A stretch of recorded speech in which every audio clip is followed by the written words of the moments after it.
Halo semuanya, perkenalkan nama saya Fada Fernisa dengan NIM 443231100021. Pada pertemuan kali ini saya akan mempresentasikan mengenai etika komunikasi dalam menggunakan media sosial. Supaya apa? Kita mengetahui betul bagaimana cara beretika dengan baik secara komunikasi dalam menggunakan media sosial ini. Sebelumnya kita mesti tahu betul dulu etika itu apa. Etika secara etimologis yaitu berasal dari Yunani, yaitu ethos yang berarti custom atau kebiasaan yang berkaitan dengan tindakan atau tingkah laku manusia. Juga dapat kita sebut sebagai karakter. Ya, ethos memiliki makna an action that is one's own, yang dimana suatu tindakan dilakukan seseorang dan menjadi miliknya. Etika juga berkaitan dengan moral dan juga sopan santun. Telah dijelaskan oleh Mulyana 2015, yaitu komunikasi adalah upaya untuk membuat pendapat atau ide menyatakan perasaan agar diketahui atau dipahami oleh orang lain dan kemampuan untuk menyampaikan informasi atau pesan dari komunikator ke komunikan melalui saluran media dengan harapan mendapatkan umpan balik. Nah, dengan ini perkembangan teknologi juga sangat pesat membawa dampak perkembangan pula dalam ranah komunikasi. Perkembangan dalam bidang komunikasi berteknologi digital sudah menciptakan aneka macam jenis media komunikasi. Nah, terutama pada smartphone yang digunakan pada kehidupan sehari-hari kita ini.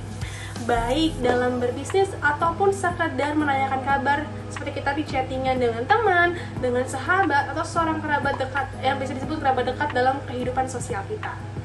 Selanjutnya, jadi apakah etika komunikasi itu? Etika komunikasi membantu membangun hubungan yang baik, hubungan yang sehat, saling pengertian, saling mengerti, saling menghormati antar individu maupun kelompok. Selain itu juga, etika komunikasi juga penting dalam konteks profesional, sosial, dan juga pribadi. Yang dimana kita juga membangun suatu hubungan yang baik untuk menciptakan lingkungan yang mendukung kolaborasi dan juga pemahaman. Selanjutnya, bagaimana sih kita beretika di media sosial, atau bagaimana sih kita punya etika dalam menggunakan media sosial ini? Yang pertama, kita penggunaan komunikasi yang baik. Jadi tidak boleh menggunakan yang tadi itu, yang poin kedua yaitu tidak menggunakan aksi kekerasan, pornografi, dan juga sara, supaya tidak ada yang menyinggung dari satu belah pihak. Gitu. Yang selanjutnya, ada berita yang diinformasikan adalah benar.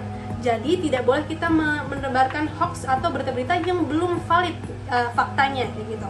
Selanjutnya, kita juga harus menghargai karya orang lain. Jadi tidak boleh menghina orang lain supaya kita juga terkesan adalah pribadi yang baik, kayak gitu. Selanjutnya, memberikan informasi pribadi sewajarnya. Jadi apabila kita terlalu oversharing, kita terkesan tidak baik atau tidak mengetahui privasi pribadi sendiri. Kita perlu penting untuk memperhatikan waktu yang tepat pada saat pengiriman pesan dan juga berkomunikasi. Apabila kita tidak boleh ya mengirimkan pesan di saat hari libur, misalkan kita membahas pekerjaan, itu sangat tidak menghargai waktu orang lain, atau kita terlalu malam mengirim emailnya atau mengirim pesan terlalu larut malam, tidak baik juga.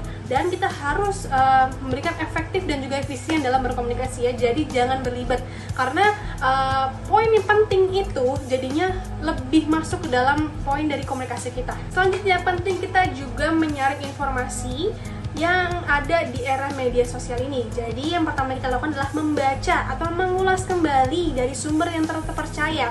Jadi kita jangan mentah-mentah menerima informasi yang didapat gitu ya. Yang kedua, baca secara menyeluruh. Jadi jangan cuma membaca clickbait aja atau kita hanya membaca judul. Kita harus membaca menyeluruh dari sebuah artikel atau sebuah berita yang kita dapat gitu. Selanjutnya, kita juga bisa bandingkan dengan situs yang lainnya. Seperti pada poin pertama itu sumber terpercaya. Kita harus mencari juga nih sumber-sumber yang lainnya, situs-situs lainnya yang membicarakan hal yang sama, apakah benar atau tidak gitu. Apakah hoax atau valid, benar fakta gitu ya. Sekian penyampaian dari saya, kurang lebihnya mohon maaf. Terima kasih semuanya.